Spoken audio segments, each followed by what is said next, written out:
अस्सलाम वालेकुम तमाम आज से मैं गुजारिश कर रहा हूँ। अभी मैंने कुछ फ़ोटो डाली है, एक बैग की और 2 कट्टों की। तो आप देख लीजिए, ज़्यादातर यूपी और हरियाणा के हाजी हैं जो इस तरह से बैग लेकर आ रहे हैं। तो लिहाजा मैं गुजारिश करूँगा, एक तो ये जो रस्सियों से बंधा हुआ बैग है, ये रस्सियों से बांधकर ना लाएँ अटैचियों को और बैगों को।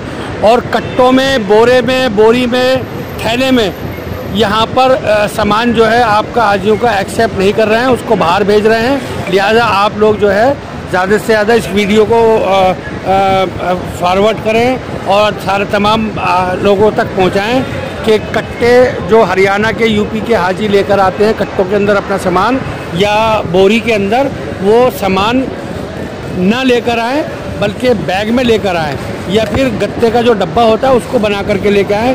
देखिए यहाँ पर ये सामान वापस भेज दिया था, अब इसको यहाँ पर ये रैप किया जा रहा है और ये इस तरह से कार्टून बनाए जा रहे हैं ये यूपी के हाजी से। लिहाजा मैं आप तमाम लोगों से गुजारिश कर रहा हूँ कि कट्टों के अंदर और थैलों के अंदर कोई भी सामान हाजी साहब अपना यहाँ एयरपोर्ट ना लेकर आए और बैगों के ऊपर रस्सी बांध कर